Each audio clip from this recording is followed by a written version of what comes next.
Hey, fourth graders, it's Mrs. Ramsey I think we have two more read alouds and then we're done for the year. So we're going to try and get through several chapters today and then finish the book tomorrow. So last time we left off, I believe we found out that the winners of the team that will represent the Washington, D.C. trip is Spalding Street Elementary School. So I'm going to read that paragraph again. Here we go. Well, it looks like we have a winner, ladies and gentlemen. I'm extremely pleased to announce that the team that will represent us in Washington, D.C. this year, the team we hope to see on Good Morning America with a score of 86 to 85 is, he paused for effect, Spalding Street Elementary School. I couldn't help it. I squealed. I kicked. My arms jerked crazily. I tried really hard to control it, but I just couldn't help it.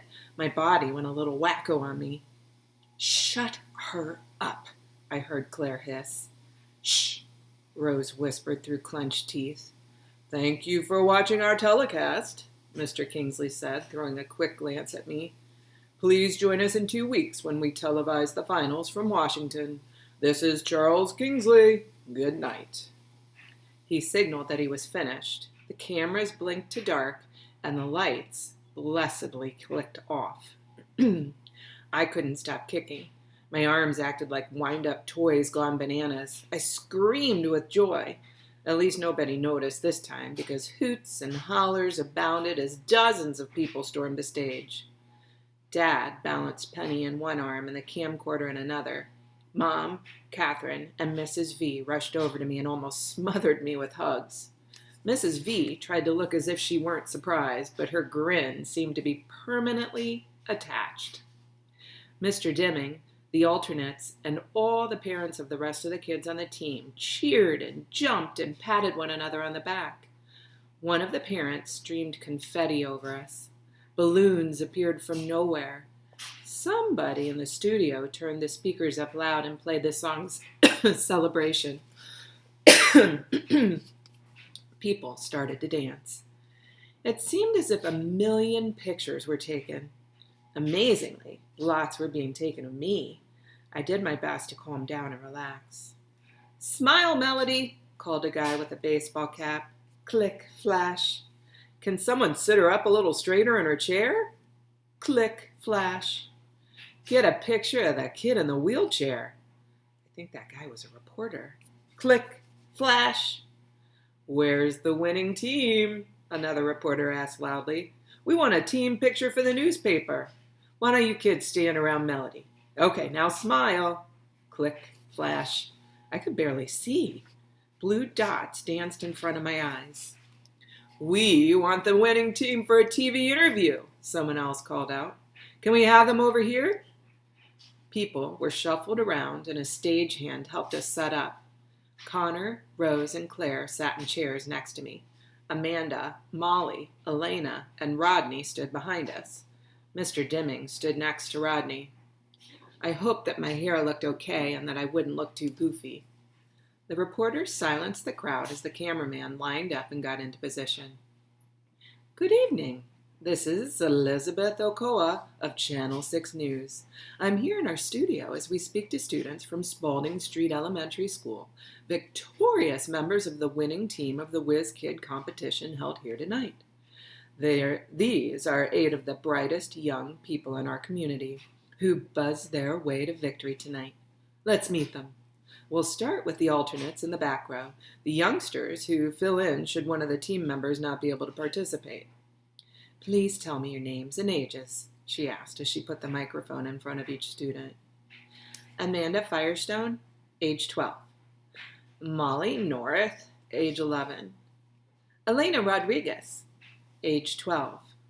Rodney Mosul, age 11 and a half. That got a laugh. Mrs. Okoa continued. And seated in front of me is the championship team. Please tell me your names as well. My name is Claire Wilson, and I'm 11, and I got more right than anyone else on my team. Good for you, Mrs. Okoa said. I know you studied hard for this. The reporter moved quickly to Rose. And you are? Rose Spencer, age 11, Rose said, sounding shy. What stands out for you this evening? The reporter asked as the camera moved in closer. I was on last year's team and we lost by only a few points, so it's really exciting to win this time. I'm very proud of our team. Rose was beaming. Great answer, and we're proud of you as well, Mrs. Okoa said. And now to this tall young man. Your name, sir? She asked Connor. Connor Bates. Hi, Mom. Connor spoke loudly into the mic. Do you remember the hardest question you were given tonight? The reporter asked him. I thought all the questions were super easy, Connor said with a grin. I missed a few on purpose so the other contestants wouldn't feel bad. Miss Okoa burst into a tinkly laugh. How does it feel to be on a team with a very special team member? She asked. Hey, Melody is okay. She's really smart. And let me introduce you to... But I wasn't about to let him steal my thunder. My name is Melody Brooks, and I'm 11 years old, my machine said loudly and clearly. The reporter looked amazed. Well, this is astounding. How does it feel to be part of a winning team, Melody? I pressed my key for super. She laughed. Was it difficult to study and prepare for the competition? Miss Okoa asked. No, lots of people helped me. What was the hardest part about participating tonight? Hoping I wouldn't mess up. She smiled. We all feel like that sometimes. Are you excited about traveling to Washington, D.C.? Oh, yes. Well, have you ever been there before? No. How will being on the winning team change your life at school? I thought that was a good question. Not much, I admitted. Then the reporter waited patiently while I took the time to tap the right words. Maybe kids will talk to me more. Oh, I talk to her all the time, Claire interjected. Both Rose and Connor looked at her with frowns. Huh? Rose said. Ms. Okoa moved away from me and over to Claire. So you consider yourself to be Melody's friend? Oh, absolutely, Claire said with a bounce of her cinnamon-colored curls. She and I eat lunch together every day and test each other on questions for the quiz team. Melody is a lot smarter than she looks. Rose raised her hand to speak, but the reporter shook her head. I'm so sorry, but we're out of time, she told Rose. To the camera, she said, in addition to being a great group of kids, we've just met two remarkable young women, best friends in spite of their differences and members of the winning Washington-bound Whiz Kids quiz team. Congratulations to you all. I was stunned. Claire? Chapter 26. In the midst of all the commotion, Mr. Dimming seemed to get an inspiration. Well, let's go out to dinner to celebrate, he announced as the last of the studio lights were turned off. Great idea, Connor said immediately. I'm starving, said Amanda. Even though I wasn't on camera, I'd been too nervous to eat all day. Me too, Elena added. Well, how about linguinis? Connor suggested. They've got an all-you-can-eat spaghetti. Leave it to Connor to know all the best places to eat. They might go out of business after you show up, Connor, Mr. Dimming said with a laugh.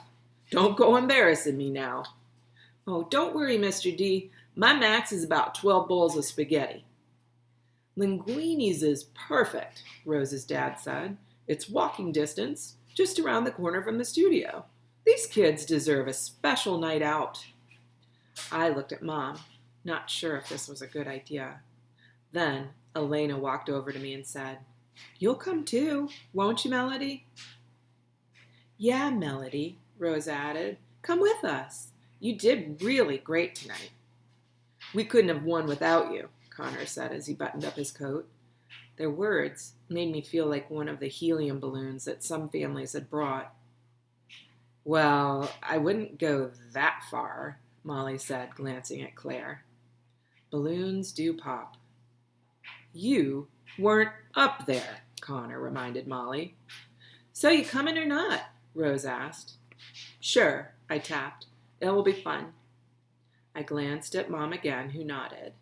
Dad took Penny home, and Mrs. V gave me a hug and promised she'd see me in the morning.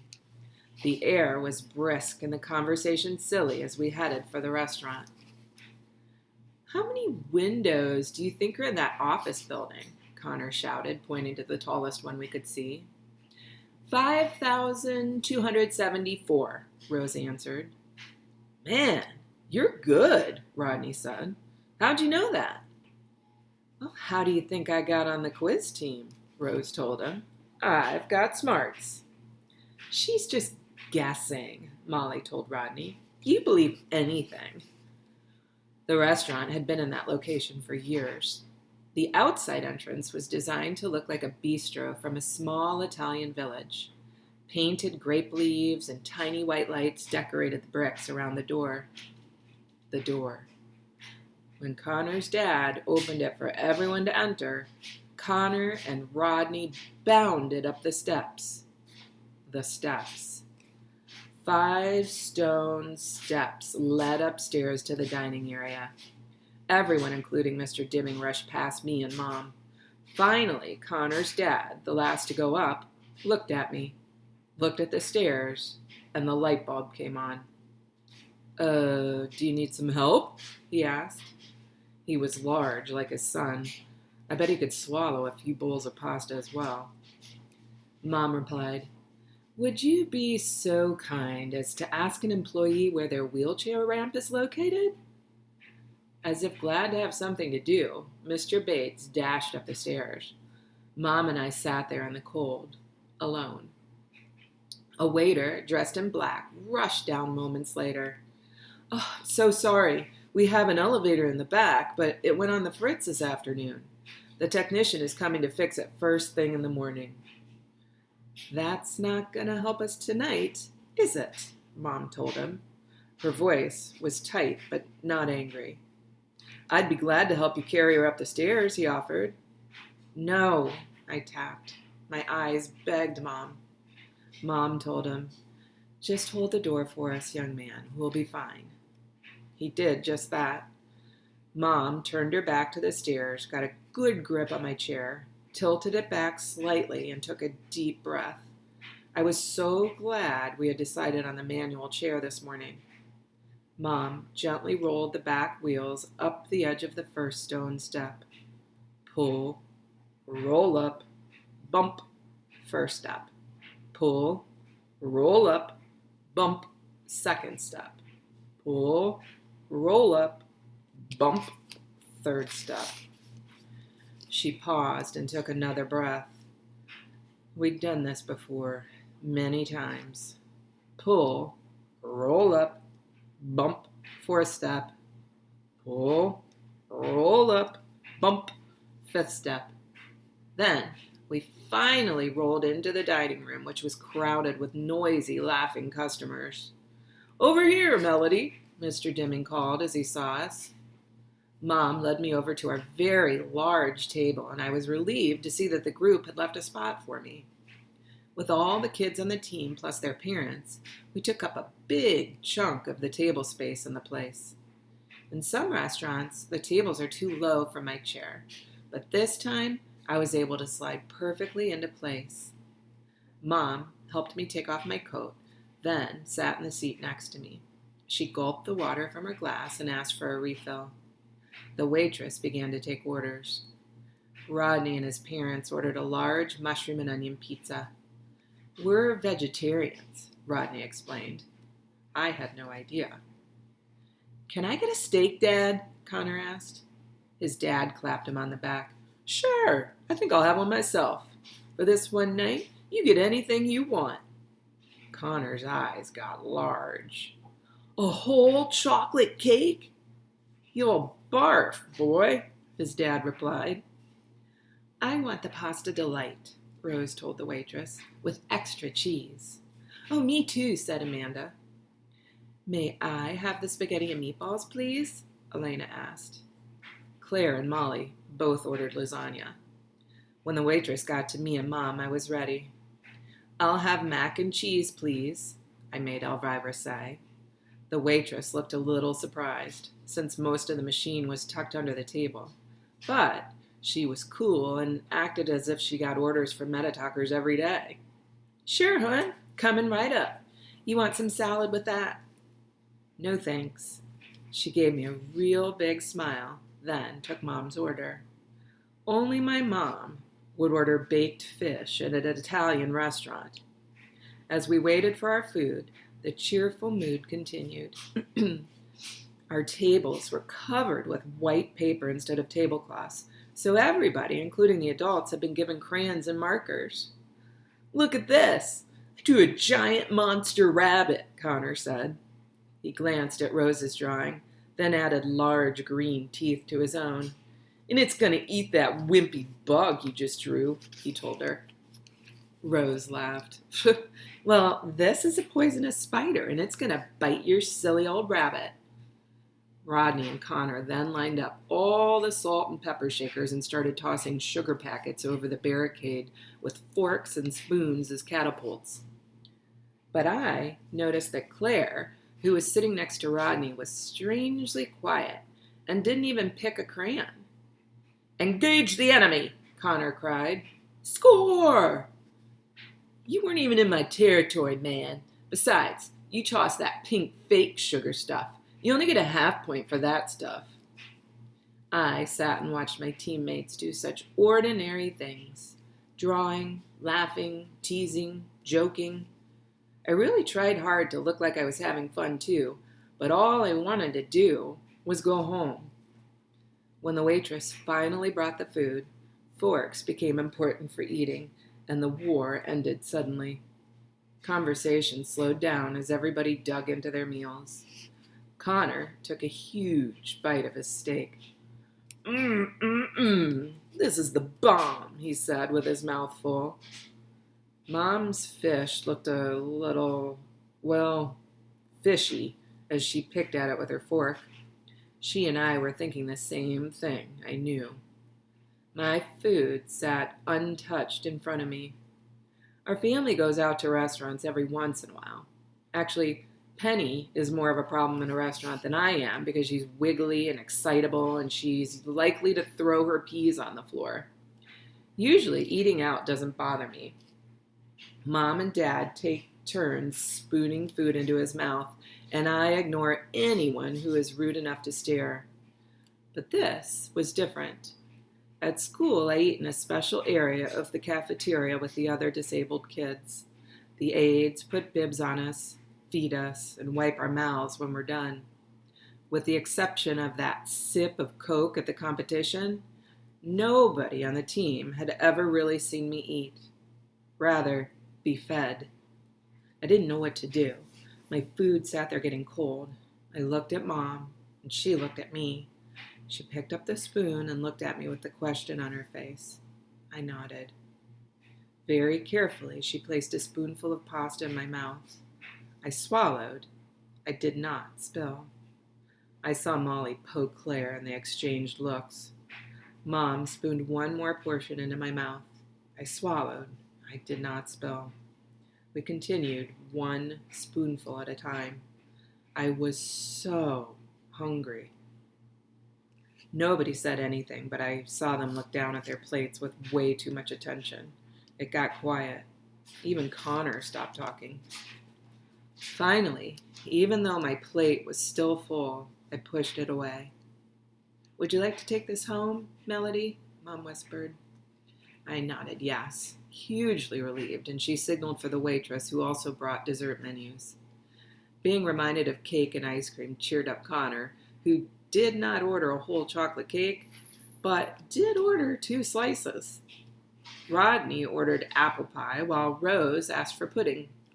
Claire ended up taking her food home in a box as well. She had eaten almost nothing and barely said 2 words all evening. So, what do you think about that final question?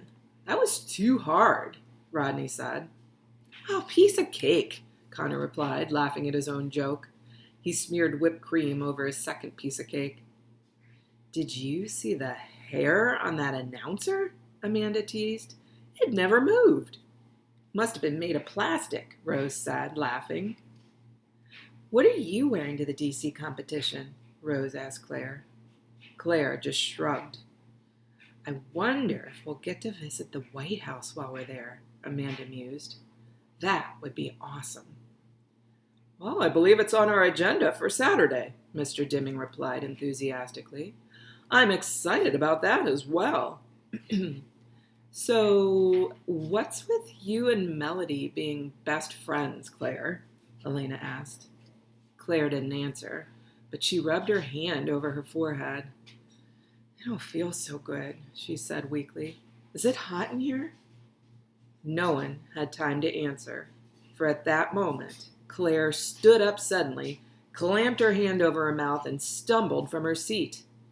Are you okay? Mr. Dimming asked.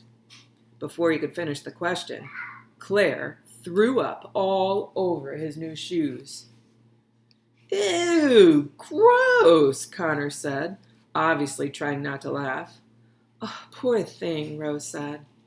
Whoa, what a stink, man. Rodney covered his nose. Claire's mom rushed her to the bathroom. Mr. Dimming rushed out as well, I guess to clean off his shoes. I wondered if Claire felt as embarrassed as I had while Mom was feeding me. Our little victory celebration was clearly over. Parents gathered coats and checks and paid their tabs. Claire returned from the restroom looking pale. No one mentioned the incident. We all headed for the steps. I thought. Claire gets sick in the middle of a crowded restaurant, yet I'm the one everybody looks at sideways. They all had to wait for me and Mom. We took our time. Push gently, roll down, bump, top step. Push gently, roll down, bump, next step. Push gently, roll down, bump, third step. 5 bumps down to the bottom of the steps, and I was still so hungry. Chapter 27. The next morning, Mom bounds into my room holding a newspaper. Good morning, Rockstar, she greets me. Guess what? Rockstar? She's tripping. I turn to look at her, and my face says, What? Well, you're famous. Huh? She gets me out of bed, straps me into my chair, unplugs the MetaTalker from the charger, and hooks me up. Then she places the morning paper on top of it. There I sat, plastered on the front page of the newspaper in color. Wow, I type. The article is all about the team winning the competition, but yours is the only picture they used. Interesting. Why me? Mom smiles quickly. Because you are unique and wonderful and lots more interesting than ordinary 5th graders, I guess, she says. The whole article seems to be focused on you. Team kids won't like that, I type. I'm sure they'll be happy for you, sweetheart. No, they won't. Here, listen to this. She reads me the article. Spalding Street Elementary's talented academic team of 5th and 6th graders won the local Whiz Kids quiz competition last night by a score of 86 to 85. With stunning skill and knowledge, they answered questions far above their grade level to defeat 7 other teams. Makes us sound smart, I tap. And so you are, Mom replies. Math questions made me sweat. I get clammy under the arms just thinking about them. Mom continues.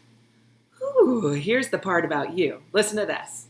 One outstanding member of the Spalding team is Melody Brooks, an 11-year-old who has been diagnosed with cerebral palsy. In spite of her physical challenges, Melody's quick and capable mental abilities were able to shine as she led her team to victory. They will hate me, I type glumly. Butterscotch, who still sleeps in my room, nuzzles my hand. She always seems to know how I feel, but it doesn't help this time. Oh, don't exaggerate. I think it's a lovely article, and your friends should be proud. You don't get it. Mom ignores me and proceeds to get me ready for school. 2 blue t-shirts, one to wear and one to pack just in case. 2 pairs of pants. She never picks out jeans. I decide not to argue. I have a feeling it's not going to be a good day. What a great photo of you. I'm going to make sure I get extra copies of the paper, she chatters cheerfully as she tugs on my socks before putting on my sneakers. I've got to make sure everybody at work sees this. Dad has finished dressing Penny, so he brings her into my room. When Penny notices my picture in the paper, she drops Doodle and shouts, "Dee Dee!" She picks up the paper and kisses it. I bet I won't get many reactions like that at school today. Dad leans over and gives me a kiss on the cheek. I'm so proud I could pop, he says softly. I love you, Melody. That makes me get all teary. Just once, I wish I could hug my little sister or tell my dad I love him too, in real words, not through a machine. The reaction at school today is just what I expected. Words float out of lips that say nice things to me, but eyes tell the truth. The eyes are cold, as if I had beat the reporter over the head and forced her to print that picture of me. Even Rose acts distant. Nice picture of you in the paper, Melody, she says. Thanks. Should have been all of us.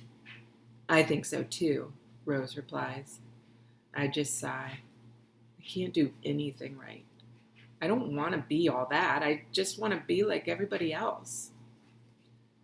When we get to Mr. Deming's class, he strides in wearing another brand new suit. There must have been a 2-for-1 sale and a brand new smile. He looks like he might explode with happiness. He carries a stack of the morning newspaper with him. I didn't sleep at all last night, he admits to us. I am just so very proud of our team and our school. He pauses while the class cheers for the quiz team. Rose, Molly, and Claire smile happily. Connor and Rodney take bows. A few kids even turn around and look at me with a smile. Do we get free pizza or something? Connor blurts out. Absolutely, Mr. Deming replies. The principal has declared that next Friday is quiz team day, and the entire school is being treated to free pizzas and sodas. More cheers from the class. Connor looks really pleased. Mr. Deming continues, and I want to give a special shout out to Melody, who really helped us secure our victory. Let's give her a special round of applause. He begins the clapping and the class joins in, but it seems more polite than sincere. I guess I'm not as cool as free pizza. Who saw the 11 o'clock news last night? Mr. D asks, still beaming. About half the kids raised their hands. I had missed it. I'd fallen asleep exhausted after we got home. I taped it and TiVo'd it and put it on my Facebook, he tells us excitedly. But now we must get back to regular class activities. He sounded disappointed. But how do we get ready for Washington? Rose asks, obviously not ready to let him do that. Teachers are so easily distracted. I knew he'd bite on that one. Mr. Deming smiles again and takes a deep breath. Well, we've only 2 weeks to get ready, Rose. I've prepared a packet for each of my team champs, he says as he passes out the paperwork. Take this home and bring it back tomorrow without fail. In it, I've included information about how to redeem the free plane tickets and info about our hotel and schedule for the days we are in D.C. It also gives details about our practice schedule, which begins today. We will meet every day after school and a half day on Saturday. Saturday? Connor asks, disbelief in his voice. I'm worried about that too. A whole half day? If Catherine can't come, how will I get to the bathroom or eat? I'll bring bagels for breakfast, fruit for snacks, and we'll order in burgers for lunch, Mr. Deming tells him. Sounds sort of healthy, Connor responds with a grin. But I'll be there. You skip a practice, and you get bounced to the alternates, Connor. I'm in this to win. Why don't you take a couple of days off, my man? Rodney says to Connor. I'll be glad to take your place. Slide you right out in a blink. He sounds serious. No way, man. I'll show, Connor says hurriedly. Molly raises her hand. Mr. Dimming, do the alternates go to Washington also? Absolutely. So should I buy a new dress just in case I get to be on the team? That's up to you, Molly, the teacher replies. Claire raises her hand then. Mr. D, I think I know what Molly's getting at. Since there are 6 people on the DC team instead of 4, which of the alternates will you choose? We will use a point system, he replies. The students with the 6 highest scores from all preliminary rounds will make the final TV team. Sound fair? Claire looks satisfied at that, and she and Molly high-five each other. Mr. Dimming finally gets back to regular classwork, the study of Spain and Portugal. And I do my best to do nothing to call attention to myself. No weird noises or kicks or grunts for the rest of the class. No answers to questions I know. I just sit in the back of the room with Catherine and hope the morning will pass by quickly. I spend the afternoon in room H5 where we can watch Tom and Jerry cartoons for 3 hours. Can you believe it? After school, Catherine feeds me a pudding cup and some juice just before it's time to go to Mr. Dimming's room for our first practice. She frowns as I finish my last sip of juice. What's bugging you, Melody? She asks. You should be on top of the world, but you're acting like somebody just popped you in the nose. They don't want me on the team, I type. Well, that's ridiculous. You were the star last night. That's the problem. Without you, they would not have won. They're scared of me, I try to explain. They think I look funny. You never let that bother you before. It's hard to put my feelings into words that will come out right on my talker. I know the other kids are uncomfortable with me on the team. There's no other way to put it. My presence was cute at first, maybe okay for a local competition, but for the big game on national television, that's different. I'll make them stand out, and not in a good way. I start typing again. I make them look. I hesitate and then type in, weird. You're the smartest person on that team, Catherine exclaims. I drool. Well, so bring a pack of tissues. I make funny noises. And Connor farts sometimes. I have to smile at that. No more of this feeling sorry for yourself, young lady. Let's get down to Mr. D's room and kick some butt. Okay, let's go, I type. We roll down to the room and I hold my head high. Well, at least as high as I can when it isn't wobbling around. Nobody says anything more about the newspaper article, and practice goes on as usual. I answer most of the questions correctly, and by the time Mom picks me up, I feel a little better.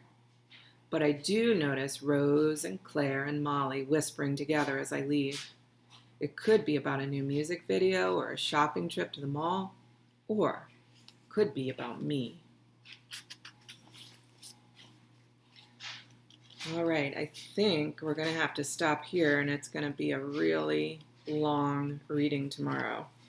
We have a few more chapters to go, so see you tomorrow for a long, long reading. Bye, everybody.